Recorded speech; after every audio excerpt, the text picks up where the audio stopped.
Hello, and welcome to Kaizen Learning Labs, motivational talks with successful entrepreneurs.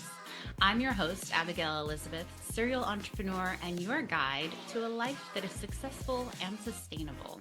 Today, I have the pleasure of introducing you to someone truly remarkable that I had the pleasure of meeting during my travels to Australia, Steph Normoyle. Steph is a powerhouse entrepreneur and the brilliant mind behind Club Soma, a somatic therapy practice dedicated to helping women get what they truly want out of life. Like so many of us, Steph began her journey through her own healing process, and along the way, she discovered the profound impact of what somatic work can do and fell completely in love with the practice. And now she's on a mission to share that powerful transformation with others. In this episode, we're going to dive into what exactly somatic work is and the signs that you might need to actually start these practices in your own life. And then practical tips on how you can begin your own journey just on your own in the day-to-day. And we're going to talk about how to spot the bullshit and protect yourself from therapists and coaches who don't actually have the training to help you safely establish these practices in your life and work through those traumatic areas. I cannot wait for you to hear this conversation. Steph is bringing all the wisdom, the passion, and the authenticity that you could ask for on this topic. So, without further ado, let's dive in. Steph, thank you so much for joining us today. Thank you for having me. I'm so excited to be chatting with you again. Me too. I will take any opportunity, honestly, to chat with you.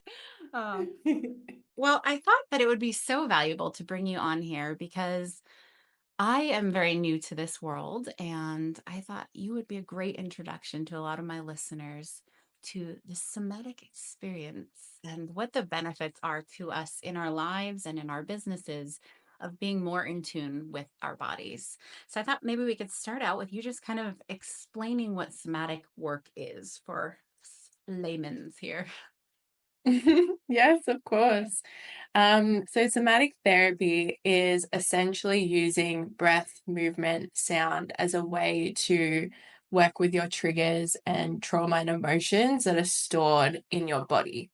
And it sounds simple when you say it like that, but it is very deep work that causes cellular changes in your body. And it is a lot of working with your nervous system in order to be more regulated and ensuring that not that you're not expressing emotion, but that when you do express emotion and you're in that triggered state, you're not using that as a way to essentially ruin your life because we can make a lot of decisions from a triggered state. So a lot of the work that I do with clients is working through different blocks that they have in their life. So it's really looking at what are the blocks in your body, where is that stored in your body, how can we start to release those blocks? And you find that as you go back into your normal life, you are reacting to things differently. You're setting more boundaries, you're speaking up for yourself. So it's like real tangible changes that you don't even really have to think about anymore. It just starts to happen naturally as you're kind of rewiring your nervous system. It's so interesting that you say that because I was thinking the other day about how there's a fight or flight response that has been changed in my mind ever since starting this. It just really stuck in my brain. We were doing ice baths when we were in Australia, and I felt like the full shock hit my chest and had that almost like I could not breathe panic moment.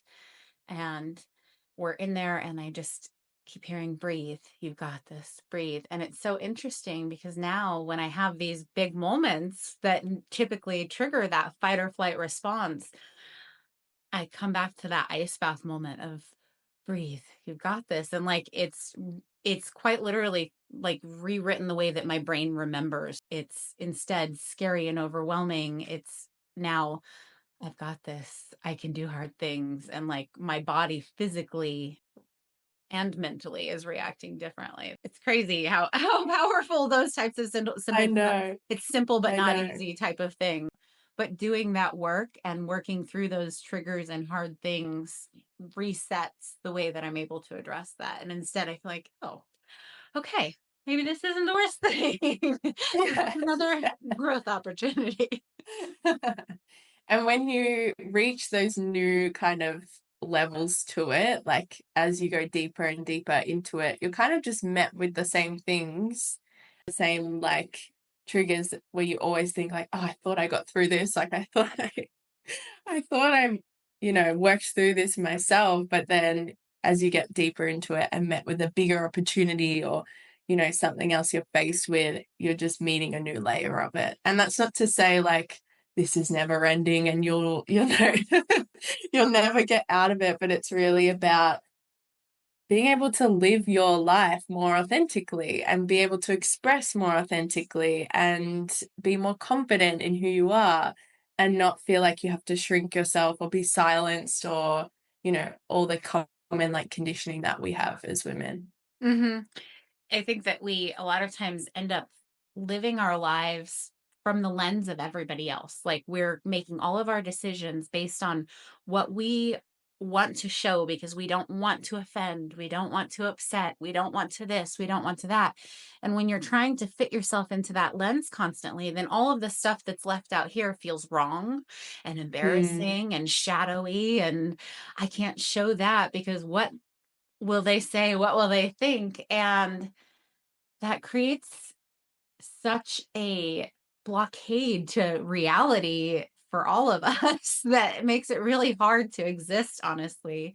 As an entrepreneur, you feel like I have to be doing this and this and this and this and this and showing up in all of these ways. And I can't cry and feel overwhelmed by my business Yeah. because if I'm overwhelmed by my business, how am I successful?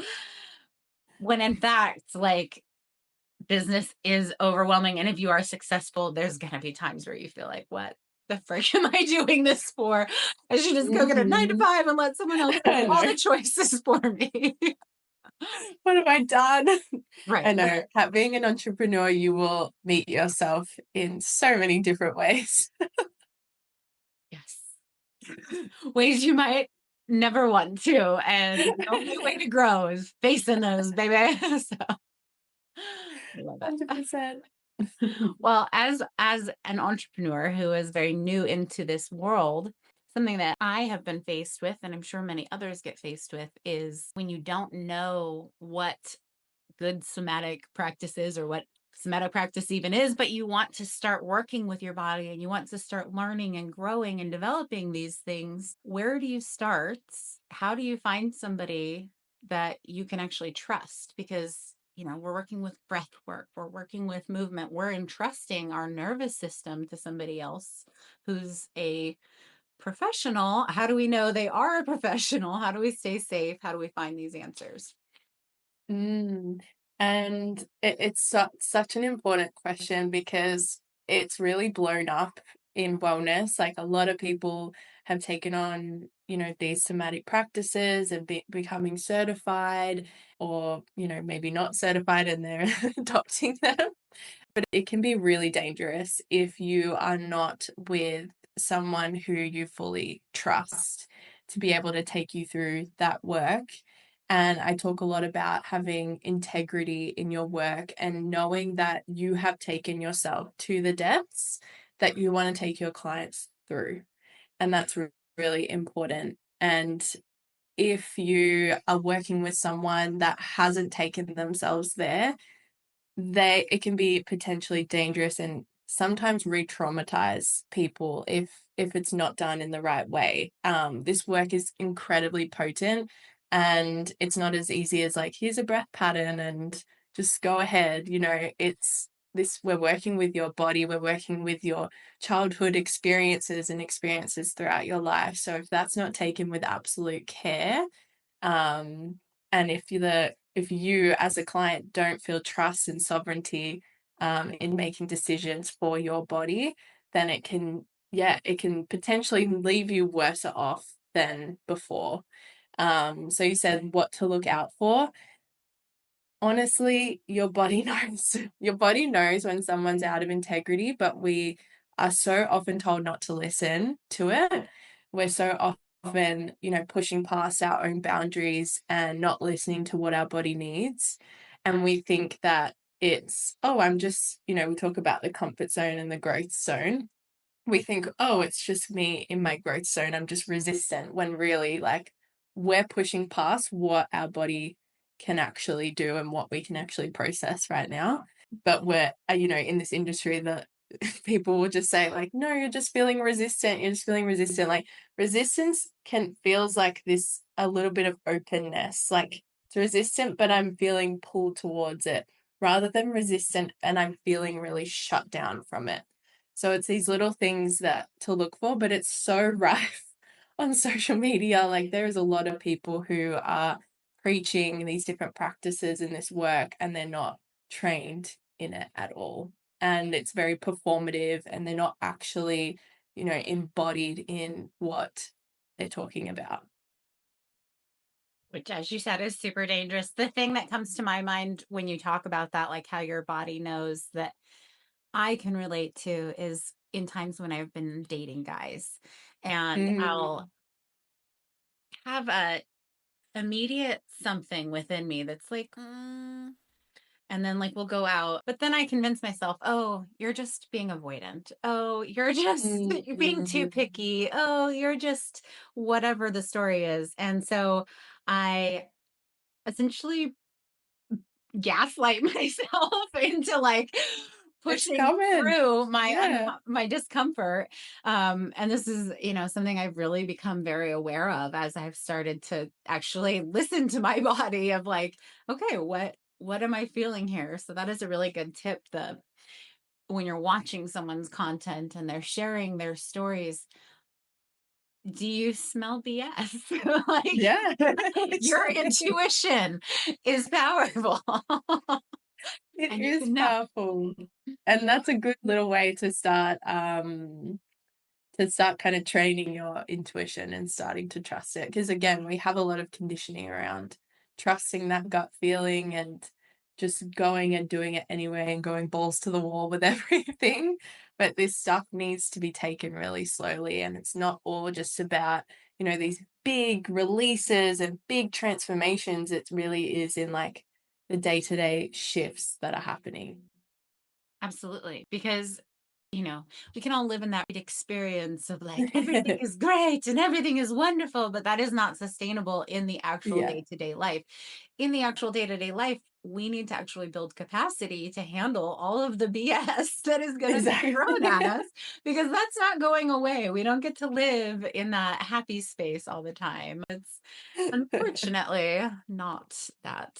I mean, although that would get so exhausting too, in our minds, we think that that type of joy and exuberance and love would feel so good to have all of the time, but everything needs balance. Too much on your nervous system, Yeah. 100%. We need the everyday and the mundane as well. I love that. Well, can you tell me, like, what are the daily practices that people need to be tapping into to be able to be more in tune with their body and be able to actually know where they want to go in life rather than making decisions through that lens that everyone else Mhm. gets to make the decisions for us? Oh, yeah, 100%. Even just simple somatic practices like taking a moment to take really deep breaths, or, when we're in that fight or flight response, it's important to firstly get the energy out of your body before coming down.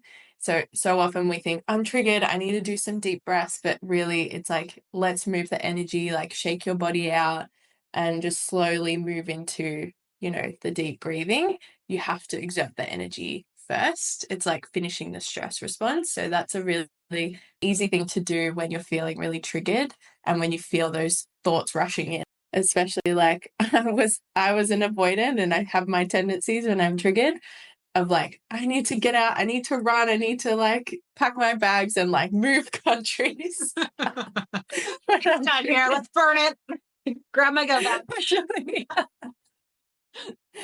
So when I finally like come down from that and shake it out of my body, and then it's like, oh, the rational thoughts are coming in, because when we're in fight or flight, our prefrontal cortex shuts off and we're purely thinking from our emotional brain. So any thoughts that you're having when you're in a stress response is all coming from past experience and past trauma. So if you can find a way to recognize that in the moment and still be able to start to regulate yourself, that's just small practices you can do. And even just like before bed, just like touch and like massage, or while you're in the shower. It doesn't have to be these crazy like hour-long check-ins with your body. It can be really simple day to day, a few minutes of just checking in and seeing like, oh, I was triggered by that today, or this came up for me today, and just like making space for the emotions that maybe you have ignored for the whole day.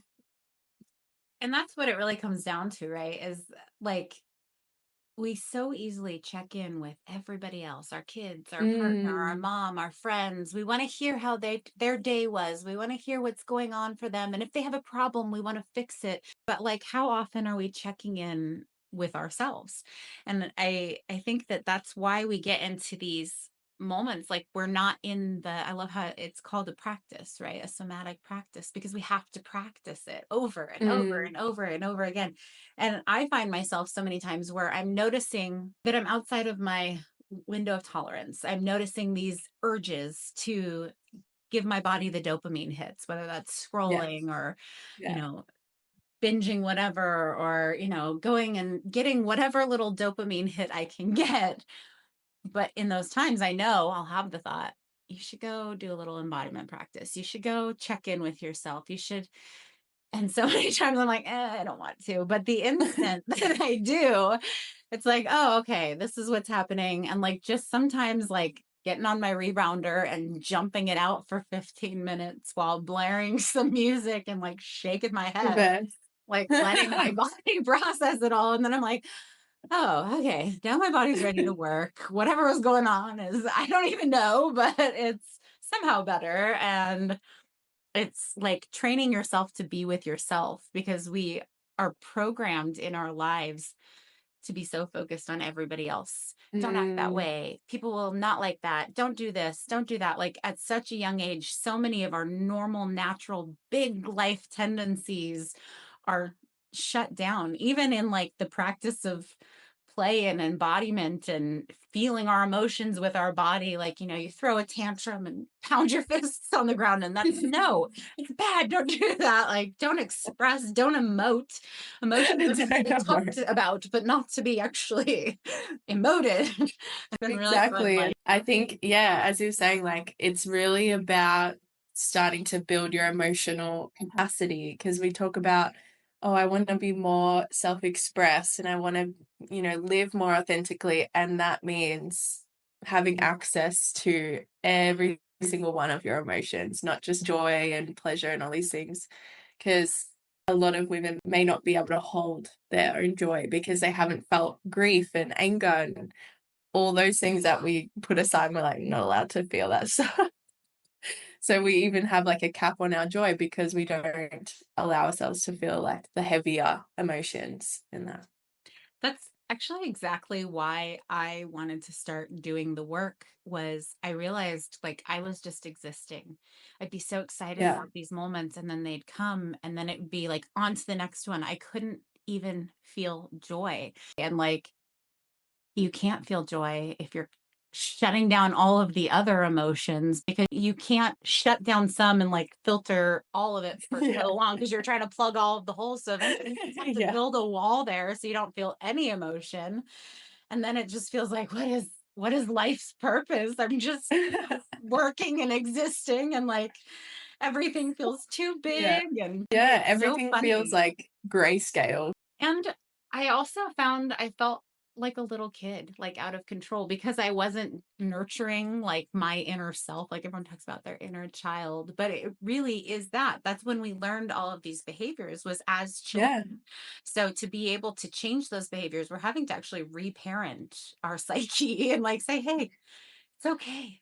And as you go deeper into somatic therapy, it becomes a lot more natural to regulate yourself, and you're not having to like take a moment and remind yourself to do it. Like your body will do it. And it can be a lot for some people. I cry a lot now. I'll be honest. And people are like, "Oh," and I'm like, "It's fine. It's just I just feel a lot all the I time." just feel everything. And I'm happy for it. But no, I think so many women are yearning for that these days. And it really does come down to, am I willing to take action that feels uncomfortable and weird Mm, to create change? I think that was my biggest hindrance is I started reading about a lot of this stuff, but it all felt so woo-woo for, the world yeah, that I'm from. But once you start doing it and feel it within your body, that's I feel like where the game changes because you can't deny the amount of like relief and like reaction that you have on a cellular level. Like it's so impactful. it Um, is. It's insane and it's very woo-woo. I have moments of like, what? How is this happening?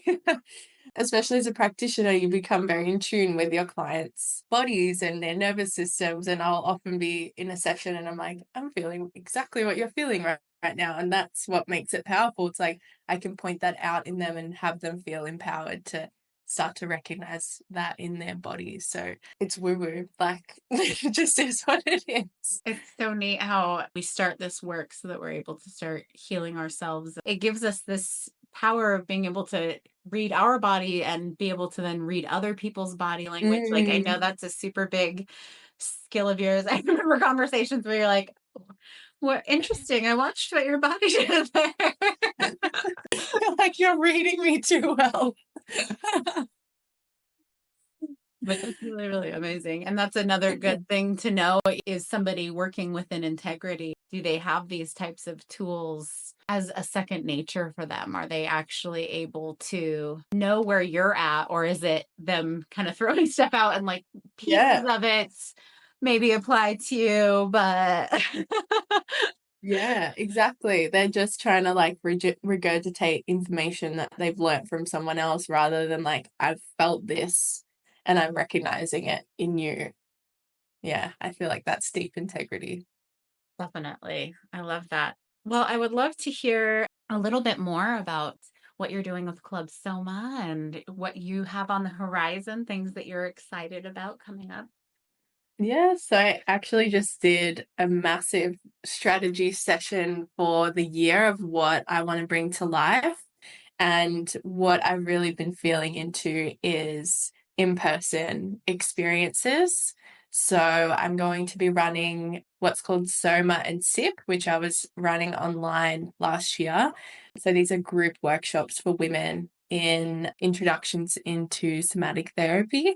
So I'll be running that in Melbourne each month, and each one will have a different theme, and I kind of feel into what the theme will be for each workshop. And it's funny, you were speaking about having a transition period, and that was the exact theme that I'm feeling into for the next one. It keeps just being reiterated to me that a lot of women collectively are going through some sort of transition period in their life, whether it's like leaving a job and going to a new one, or leaving a relationship or becoming a mother, or all these different transition periods. So this next one will be all centered around that kind of support in that transition and allowing the emotions and kind of like the rebirth process. So I'll be running them each month, and then I have one-to-one packages. So I have packages from 1 month, 6 weeks, 3 months, 6 months, depending on how deep the person wants to go. And I run them online. And I'm going to be bringing out a product as well. So that's in the works. I Ooh. won't give too many details, but it'll be a nice like introduction into somatics and connecting with your body. So yeah, I'm really excited for that. That's huge. That's awesome. And what can clients expect from an experience of working in a one-to-one coaching experience with you? If I was coming to you with, I can't stop fighting with my partner and my kids, and I feel out of control. What can we do? I'm overwhelmed. I'm anxious. I just want to pull my hair out. Life is too much. Yeah, it's beautiful. So I usually have, when I'm starting to explore with a client what a one-to-one looks like, I do a discovery call and they'll answer some questions beforehand of, what's going on in their life, what have they done previously, what's worked for them, what hasn't, and then take them through my process. And the packages include a certain amount of sessions. So the first one's 4 sessions. And in between that, I have voice noting. So in between each session, you can voice note, because a lot of what comes up or unravels in a session will continue to unravel for the weeks afterwards. So it's important, you have that support Monday to Friday if you're needing it. But in a session, it really is very specific to what the individual needs, and the practices kind of come out of where your blocks are and how I feel into, how we need to move it out of your body or release some sort of stuckness. So it really depends on the individual, what practices they're needing, but it really is about exploring your body, exploring and increasing your emotional capacity to feel more and more. And then you'll find these blocks just start to become easier to process as you go deeper. Just start pinging out left and right, all the things. I love that. And it builds capacity to be who you're meant to be without feeling like you're just existing for everybody else. I love that. Well, Steph, did you have any other notes that you'd love to share with people if they're possibly thinking about expanding into their somatic practice and trying to get more in tune with their body? I would say start with all the practices that I mentioned before, and I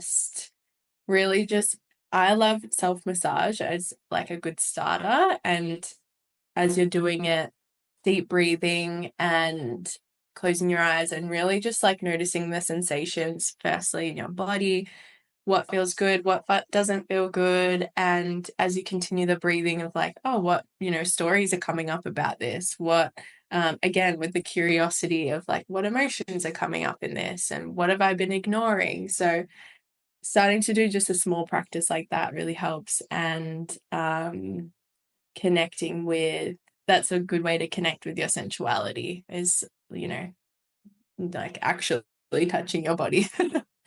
And the practice again around being triggered and making sure you are exerting the energy first before trying to come back into your center. That is always a really good start. But yeah, starting to be curious about your triggers, and noticing when you're triggered, what stories come up, what thoughts are coming up, how do you want to react, and not making yourself wrong for it either, because there can be a lot of shame and judgment, I shouldn't be thinking this way and this is insane. We all have those thoughts. We all get a little bit batshit when we are triggered. We all do the crazy cooked shit from time to time. We're just humans having an experience. So yeah, I like what you said, just starting to be a bit more curious about how your body responds to things, especially if you're wanting to be an entrepreneur and start a business and maybe needing to show up online. What's your nervous system response to being seen and, posting something or talking about something that you're passionate about? So that's always a good start, that there's some deeper stuff at play there. Yeah. You want to be a coach and you go to post and it's that instant freeze. Okay. Why? Yeah. What is the story I'm telling myself in the background? And then do it anyway. That's my my advice. Do it anyway. Take a big breath and show yourself you can, and it's not going to be the end of the world. And even if no one even watches it, you did it. Damn it. Yeah. The first step. Love it. Thank you We won't so die. much for coming on here and sharing with us. I am so intrigued by this world, and the more that I learn, the more that I'm like, dang, it's like hacking my body. It's like the code that I needed for this computer system that was just running amok. Oh, I love it. Thank you so much for having me. Absolutely. Thank you. if you are on a journey to self betterment or you are trying to start a business for yourself, go ahead and give us a follow. We would love to have you along for the journey and be an influence in your world. Thank you so much for listening. We value your time and we appreciate you being here with us. And we hope that you have an excellent day. Go out there and be the change that you want to see in the world. Bye.